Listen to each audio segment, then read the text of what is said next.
اصل تو آج کا جو ہمارا موضوع ہے وہ ہے انسانی ارادہ اور تقدیر. اور یہ دو چیزیں ایسی ہیں، آپ دیکھیں کہ اکثر لگتا ہے جیسے دو مقناطیس ہے جو ایک دوسرے کو دھکیل رہے ہوں. جی، ایک کشمکش سی محسوس ہوتی ہے. ہاں، انہیں قریب لانے کی کوشش کریں تو ایک کھچاؤ سا ہوتا ہے. کیا ہم اپنے فیصلوں میں مکمل آزاد ہیں یا ہماری زندگی پہلے سے لکھی جا چکی ہے؟ آج ہمارے پاس جو مواد ہے وہ اسی صدیوں پرانے سوال کو کھنگالتا ہے اور ایک بہت دلچسپ دعویٰ کرتا ہے کہ قرآن اس مسئلے کو جبری طور پر حل نہیں کرتا بلکہ ایک تیسری جہت دکھاتا ہے. بالکل.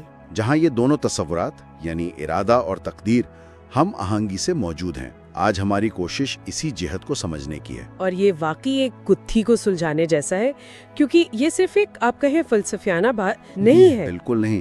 یہ سوال ہماری روزمرہ کی زندگی، ہماری اخلاقیات، ہماری تحریک سب پر اثر انداز ہوتا ہے. اور ماخذ کی جو سب سے دلچسپ بات ہے وہ یہ کہ وہ اس بحث کا آغاز کسی فلسفے سے نہیں کرتا. اچھا. بلکہ وہ ایک ذمہ دار با اختیار نائب ہے. بالکل. اور میرے خیال میں یہیں سے اصل بات شروع ہوتی ہے. قرآن انسان کو زمین پر خلیفہ کہتا ہے، اپنا نائب یا نمائندہ. جی، یہ لفظ خود بہت معنی خیز ہے. خلافت صرف طاقت نہیں، یہ اعتماد اور ذمہ داری کا نام ہے. صحیح کہا. اور آپ کسی ایسی مخلوق کو ذمہ داری نہیں دے سکتے جس کے پاس انتخاب کی اصل صلاحیت نہ ہو. آپ ایک پہلے سے پروگرام شدہ روبوٹ کو خلیفہ نہیں بنا سکتے. ٹھیک ہے؟ آپ نے بالکل صحیح نقطہ پکڑا ہے. خلافت کا تو پورا تصور ہی اس بات پر کھڑا ہے کہ انسان کو شعور، عقل اور ارادے کی صلاحیت دی گئی ہے. اگر انسان کے اعمال آپ سوچیں پہلے سے طے شدہ ہوتے تو اسے یہ منصب دینے کا کوئی جواز ہی نہیں تھا، کوئی مطلب ہی نہیں تھا. تو قرآن کی داستان کا آغاز ہی انسانیت کی ذمہ داری اٹھانے کی صلاحیت کو قائم کرنے سے ہوتا ہے. یہ اس کی بنیادی ترتیب ہے. یہی صلاحیت اسے فرشتوں اور دوسری مخلوقات سے الگ کرتی ہے. اور پھر قرآن اس صلاحیت کو اور بھی واضح کرتا ہے. ایک آیت ہے جو مجھے ہمیشہ بہت طاقتور لگتی ہے، وَهَدَيْنَاهُ النَّجْدَيْنِ، جی، یعنی اور ہم نے اسے خیر اور شر کے دونوں نمایاں راستے دکھا دیے ہیں. یہ صرف ایک بیان نہیں ہے. ایسا لگتا ہے جیسے یہ انسان کے بنیادی آپریٹنگ سسٹم کا حصہ ہو. بالکل. کہ ہمارے اندر صحیح اور غلط کی پہچان رکھ دی گئی ہے اور پھر ہمیں انتخاب کرنے کے لیے چھوڑ دیا گیا ہے. بالکل. اور اس سے بھی دلچسپ بات یہ ہے کہ یہ آیت قرآن کے پورے انداز تخاطب کی عکاسی کرتی ہے. وہ کیسے؟ آپ ذرا سوچیں، قرآن مسلسل انسان سے بات کر رہا ہے. ایمان لاؤ، نماز قائم کرو، سچ بولو، ظلم نہ کرو. یہ سارے احکامات، یہ نصیحتیں، جزا اور سزا کے وعدے، یہ سب کچھ بے معنی ہو جاتا ہے اگر انسان کے پاس سننے، سمجھنے اور پھر ان میں سے کسی ایک راستے کو چننے کا اختیار ہی نہ ہو. صحیح. کسی مجبور کو حکم دینے کا کیا فائدہ؟ یہ تو ایسا ہی ہے جیسے آپ کسی ٹرین کو کہیں کہ پٹری سے اتر جاؤ، جبکہ وہ پٹری پر چلنے کے لیے ہی بنی ہے. ٹھیک ہے.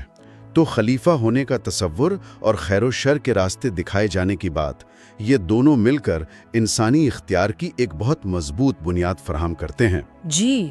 لیکن جیسے ہی ہم اس بات کو مانتے ہیں، کمرے میں وہ ہاتھی نظر آنے لگتا ہے جس کا نام ہے تقدیر. جی. زیادہ تر لوگ اسی مقام پر آ کر الجھ جاتے ہیں. تو ہمارے ذرائع اس گتھی کو کیسے سلجھاتے ہیں؟ یہ اس بحث کا مرکزی نقطہ ہے اور ماخذ اس کی وضاحت بہت احتیاط سے کرتا ہے. وہ کہتا ہے کہ قرآن میں تقدیر یا قدر کا مطلب جبر یا کوئرشن نہیں ہے. اچھا. بلکہ اس کا مطلب ہے اندازہ، نظام یا a divine measure. ایک آیت ہے اِنَّا كُلَّ شَيْءٍ خَلَقْنَاهُ بِقَدَر.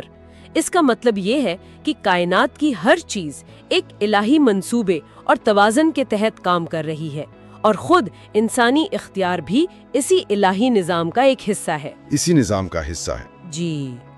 ماخذ میں استاد اور شاگرد کی ایک بہت اچھی مثال دی گئی ہے.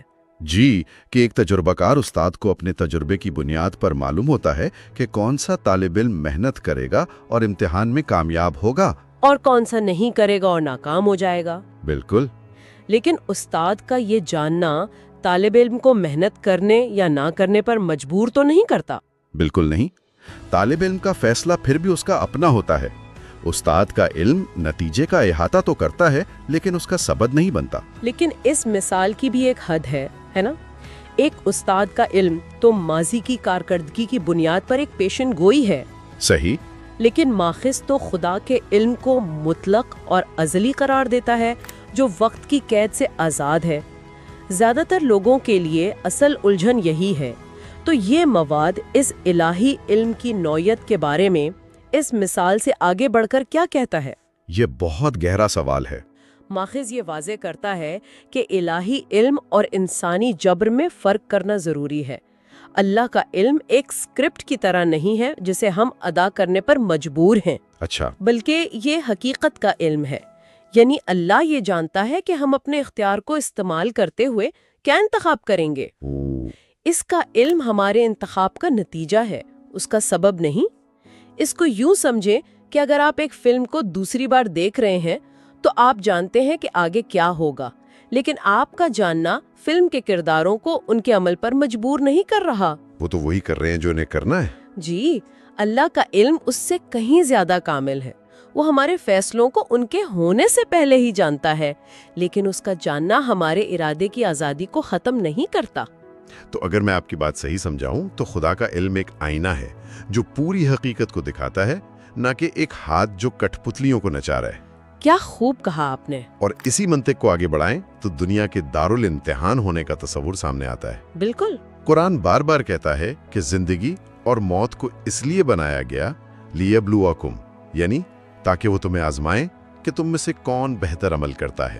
بالکل، اور اگر نتیجہ پہلے سے طے شدہ اور جبری ہو تو یہ امتحان ایک دکھاوے کے سوا کچھ نہیں۔ یہ تو ایک ڈرامہ ہوا۔ یہ تو ایسا ہی ہوگا جیسے کوئی استاد طالب علم کو پرچہ دے اور ساتھ ہی اس کے سارے جوابات بھی خود ہی بھر دے اور پھر سال کے آخر میں کہے کہ تم فیل ہو گئے یا پاس ہو گئے۔ یہ تو انصاف کے تصور کے بالکل خلاف ہے۔ امتحان کا لفظ ہی انتخاب کی آزادی کا متقاضی ہے۔ جی بالکل۔ اس سے مجھے ایک اور نکتہ یاد آیا۔ ماخذ کے مطابق قرآن صرف باہر سے دلائل نہیں دیتا، بلکہ وہ ہمارے اندر، ہماری نفسیات میں بھی آزاد ارادے کا ثبوت رکھتا ہے۔ اچھا۔ خاص طور پہ نفس لوامہ، یعنی ملامت کرنے والی جان کا تصور۔ جی، اور یہ ایک حیرت انگیز بصیرت ہے۔ قرآن گویا یہ کہہ رہا ہے کہ آزاد ارادے کا ثبوت تمہاری اپنی نفسیات میں موجود ہے۔ ضمیر کی خلش، کسی غلط کام پر پچھتاوے کا احساس، یہ سب کیا ہے؟ یہ احساس ہی اس بات کی گواہی ہے کہ آپ یہ مانتے ہیں کہ آپ کچھ اور بھی کر سکتے تھے۔ اگر آپ مجبور ہوتے تو پچھتاوا کیسا؟ صحیح بات ہے۔ کوئی بھی شخص ٹرین کے نیچے آ کر مرنے پر پٹری کو الزام نہیں دیتا، لیکن اگر کوئی ڈرائیور کی غلطی سے مرے تو اسے ذمہ دار ٹھہرایا جاتا ہے۔ یہ احساس ملامت اور پچھتاوا، یہ آپ کے آزاد ارادے کا اندرونی آڈٹ ہے۔ واہ، آزاد ارادے کا اندرونی آڈٹ، یہ بہت زبردست تشریح ہے۔ یہ اس بات کی تصدیق ہے کہ آپ کے پاس ایک اور راستہ موجود تھا۔ اور اسی طرح شیطان کا کردار بھی ہے۔ اکثر لوگ اپنی غلطیوں کا بوجھ شیطان پر ڈال کر بری ذمہ ہونا چاہتے ہیں۔ جی بالکل۔ لیکن ماخذ واضح کرتا ہے کہ قرآن شیطان کو ایک بہت کمزور کردار کے طور پر پیش کرتا ہے۔ جی، قرآن میں شیطان کا اپنا اعتراف نقل کیا گیا ہے جو وہ قیامت کے دن کرے گا۔ وَمَا كَانَ لِيَ عَلَيْكُمْ مِنْ سُلْطَانٍ إِلَّا أَنْ دَعَوْتُكُمْ فَاسْتَجَبْتُمْ لِي، جس کا مطلب ہے یعنی میرا تم پر کوئی زور نہیں تھا سوائے اس کے کہ میں نے تمہیں دعوت دی اور تم نے میری دعوت قبول کر لی۔ تو ماخذ کے مطابق شیطان ایک زبردستی کرنے والی طاقت نہیں، بلکہ برے خیالات کا ایک مسلسل مارکیٹر ہے۔ بالکل۔ وہ آپ کو آئیڈیا بیچنے کی کوشش کرتا ہے، لیکن اسے خریدنے یا نہ خریدنے کا فیصلہ مکمل طور پر ہمارا اپنا ہوتا ہے۔ ہاں، یہ تو ذمہ داری کو سیدھا سیدھا واپس ہمارے کندھوں پر ڈال دیتا ہے۔ بالکل۔ اور یہ تمام دلائل آخر میں ایک ہی منطقی نتیجے پر پہنچتے ہیں، جواب دہی کا تصور۔ حساب کتاب کا دن۔ جی، قرآن کا ایک بنیادی ستون آخرت میں اعمال کا حساب ہے۔ فَمَن يَعْمَلْ مِثْقَالَ ذَرَّةٍ خَيْرًا يَرَهُ، جس نے ذرہ برابر نیکی کی ہوگی وہ اسے دیکھ لے گا، اور جس نے ذرہ برابر برائی کی ہوگی وہ اسے دیکھ لے گا۔ اللہ کا عادل ہونا اس بات کا تقاضا کرتا ہے کہ حساب کتاب سے پہلے اختیار دیا جائے۔ اگر اختیار نہیں تو انصاف کیسا؟ انصاف کیسا؟ بالکل۔ تو اب تک ہماری بات انفرادی سطح پر تھی، لیکن یہ صرف ذاتی نجات کا معاملہ تو نہیں ہے نا؟ نہیں، بالکل نہیں۔ ماخذ کے مطابق یہ اصول پوری کی پوری قوموں پر بھی لاگو ہوتا ہے۔ جی ہاں، اور یہ اس بحث کا ایک بہت اہم سماجی پہلو ہے۔ قرآن کی ایک مشہور آیت ہے، ان اللہ لا یغیر ما بقوم حتی یغیروا ما بانفسہم۔ بے شک اللہ کسی قوم کی حالت اس وقت تک نہیں بدلتا جب تک وہ خود اپنی حالت کو نہ بدلیں۔ جی، یہ آیت اجتماعی ارادے کی طاقت کا اعلان ہے۔ اس میں معاشروں کے عروج و زوال کا قانون بیان کیا گیا ہے کہ تبدیلی کی ابتدا افراد کی سوچ، نیت اور عمل سے ہوتی ہے۔ یعنی تقدیر کا بہانہ بنا کر ہاتھ پر ہاتھ دھرے بیٹھنا اور حالات کے سدھرنے کا انتظار کرنا قرآن کی اس تعلیم کے بالکل منافی ہے۔ لیکن اس ساری ذمہ داری کے ساتھ ایک بہت بڑا بوجھ بھی آتا ہے۔ اگر ہمارے ہر انتخاب کے اتنے گہرے نتائج ہیں تو یہ خیال ہی بہت خوفزدہ کرنے والا ہے۔ جی، اور ماخذ یہ بھی بتاتا ہے کہ قرآن انسانی کمزوری کو تسلیم کرتا ہے۔ وَخُلِقَ الْإِنسَانُ ضَعِيفًا، اور انسان کمزور پیدا کیا گیا ہے۔ تو کیا قرآن صرف یہ کہتا ہے کہ تمہارے پاس اختیار ہے، اب خود ہی نمٹو؟ نہیں، اور یہی اس نظام کی خوبصورتی ہے۔ ماخذ یہ واضح کرتا ہے کہ قرآن جہاں انسان کو اختیار دیتا ہے، وہیں اس اختیار کے بوجھ کو سنبھالنے کے لیے ایک سپورٹ سسٹم بھی فراہم کرتا ہے۔ Support system? جی، دعا، توکل اور اللہ سے ہدایت مانگنے کا تصور اسی لیے ہے۔ یہ انسانی اختیار کی نفی نہیں کرتے بلکہ اس کی تکمیل کرتے ہیں۔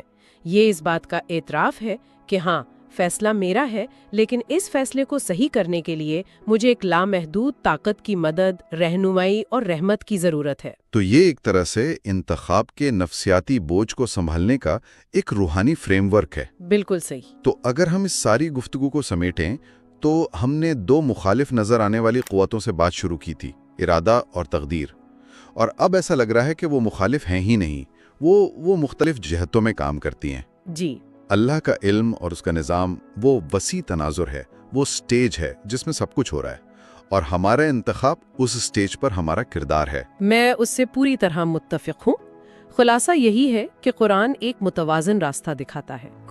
انسان ایک محدود لیکن فیصلہ کن اختیار کا مالک ہے، اور خلافت سے لے کر آزمائش تک اور نفس لوامہ سے لے کر آخرت کی جواب دہی تک پورا اسلامی ڈھانچہ اسی اختیار کی بنیاد پر کھڑا ہے۔ اور یہی تصور ہماری زندگی کو معنی دیتا ہے۔ جی، اخلاقی اور روحانی معنویت۔